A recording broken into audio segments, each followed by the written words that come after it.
Швейцарские прогулки. Выпуск 4. Коронавирус в Швейцарии. Озеро Вален. А сегодня мы с вами обсудим актуальную тему. Тема коронавирус, как вы уже, наверное, догадались. Есть ли он в Швейцарии? Был ли он в Швейцарии? Поговорим об этом. А прежде чем мы поедем, продезинфицируем руки и руль.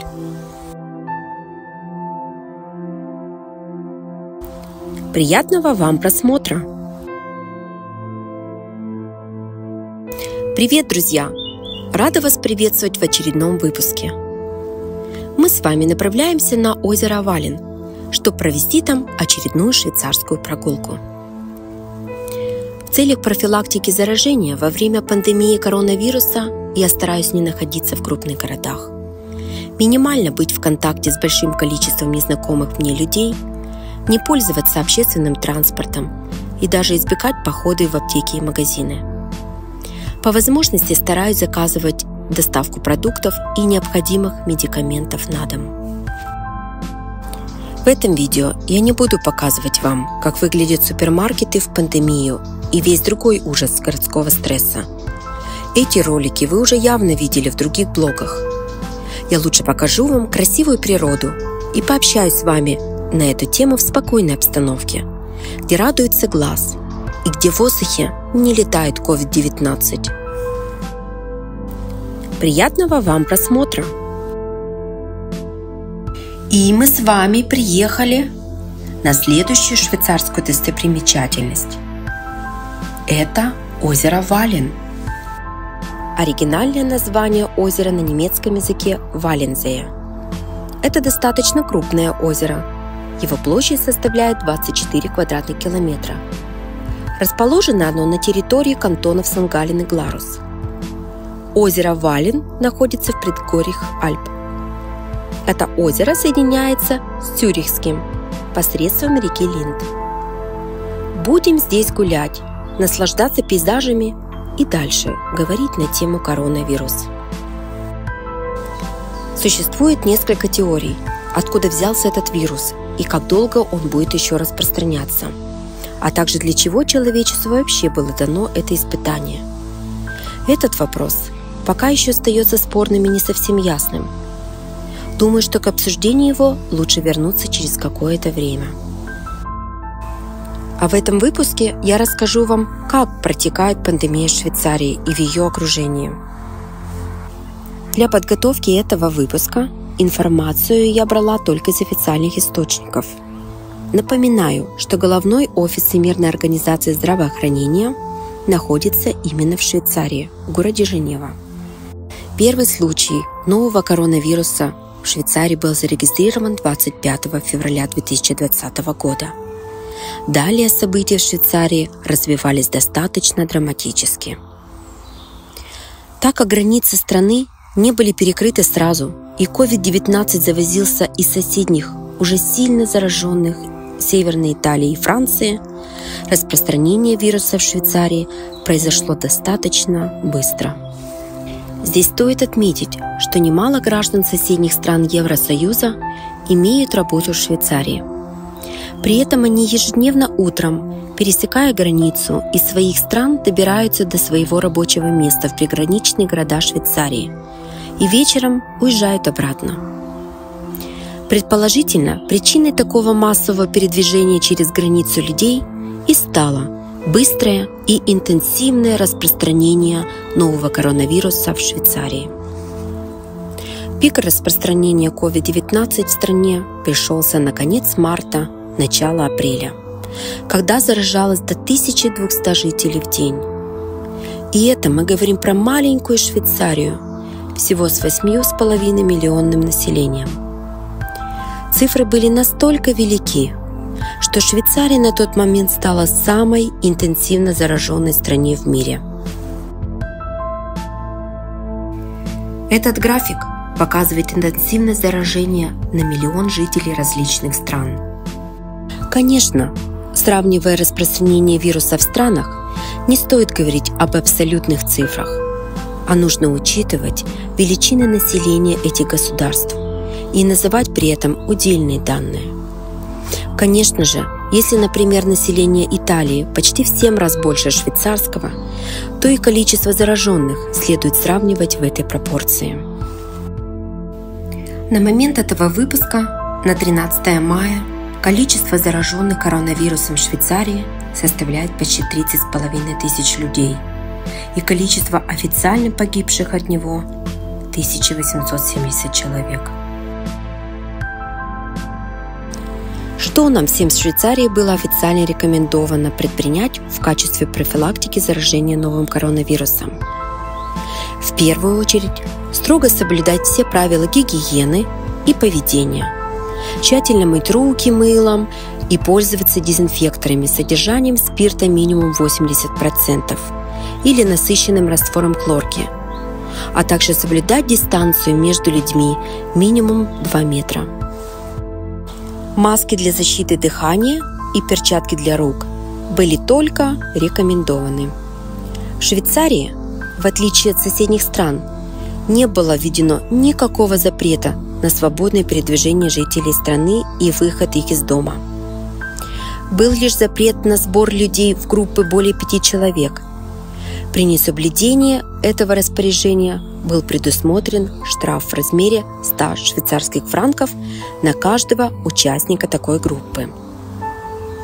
Как вследствие этого запрета были отменены все крупные и средние мероприятия. С 14 марта закрыты учебные заведения для работы в обычном режиме, хотя при этом некоторые детские ясли оставались открытыми, но с сокращенным количеством детей в группах. Был установлен жесткий пропускной режим на границах Швейцарии. Сухопутные границы были практически перекрыты. Сокращено до минимума количество воздушного сообщения. Закрыты кинотеатры, бары, салоны красоты и так далее. Рестораны были закрыты для их посещения. Многие из них переспециализировались на доставку еды на дом. Некоторые предприятия разрешили своим офисным сотрудникам работать из дома, если это было технически возможным. Надо отдать должное, что швейцарцы – люди самосознательные. И даже если и не был правительством предусмотрен запрет на выход из дома, все равно основная масса людей не покидала свое жилье без какой-то большой на то надобности. Какие еще экстренные меры были предприняты правительством для борьбы с этим недугом? Конечно же, многие отделения больниц были в срочном порядке подготовлены к приему тяжелобольных и оснащены аппаратами вентиляции легких.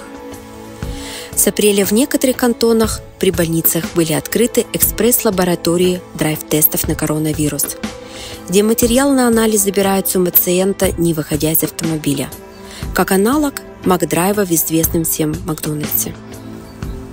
Швейцария – первая страна в Европе, открывшая такую лабораторию в драйв-режиме. Швейцарская армия также оказала незаменимую помощь медицинским сотрудникам в больницах, персоналу таможенной службы на границах, а также логистике страны в целом. Нам было официально объявлено, что в Швейцарии уже разработано, на данный момент проходят юридические процедуры и, возможно, вот-вот уже выйдет в свет новое приложение для смартфонов под названием Contact Tracking, которое будет предупреждать нас о возможных контактах с носителем коронавируса. Цель этого ЭП – помочь выявить цепочку распространения вируса. Это приложение будет работать через Bluetooth. Оно отслеживает, был ли у владельца смартфона контакт с другим лицом длительностью более 15 минут и ближе 2 метров.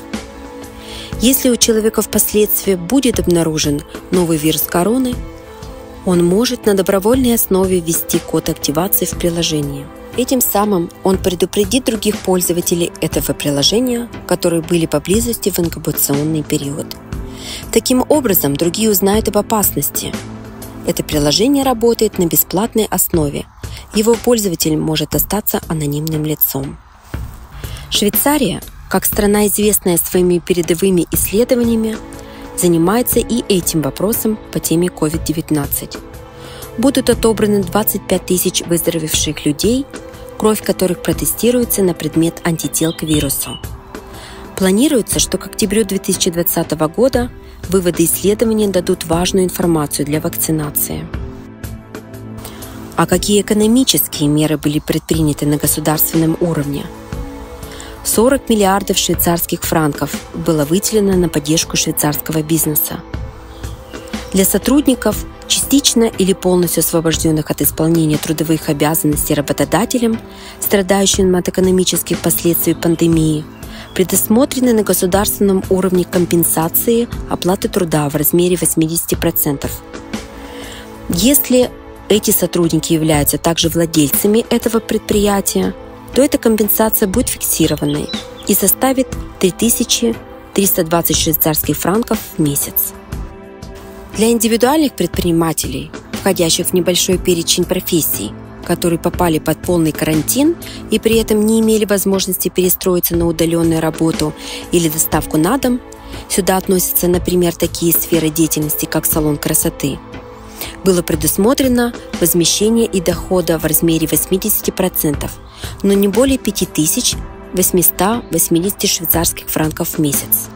Такую же компенсацию получили наемные сотрудники, которые не могли выйти на работу в связи с тем, что их дети на время карантина перестали посещать школу и нуждались дома в родительском уходе. Лица, получающие страховые выплаты по безработице, будут получать эту компенсацию на 120 рабочих дней больше, что продлит их страховое финансирование почти на 6 месяцев. Это связано с тем, что найти новую работу во время карантина и сразу после выхода из него будет намного тяжелее. Юридические лица имеют право быстро и беспроблемно получить кредит под очень низкий процент, если им нужна финансовая поддержка в это нелегкое время. Это были основные меры государственной поддержки экономики страны.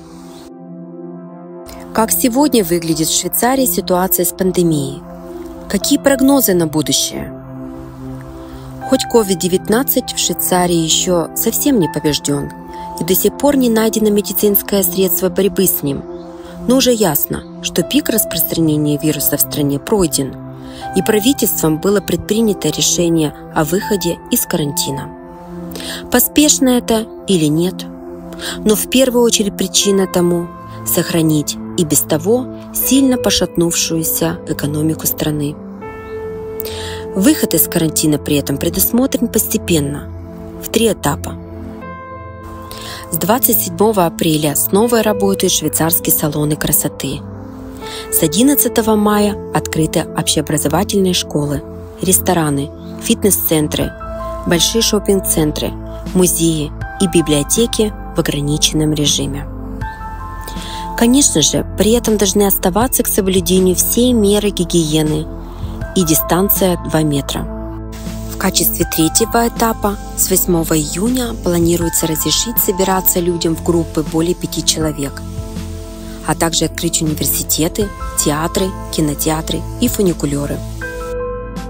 Активно рассматривается вопрос об открытии сухопутных границ с соседними странами. Уже есть некоторые снятия этих ограничений.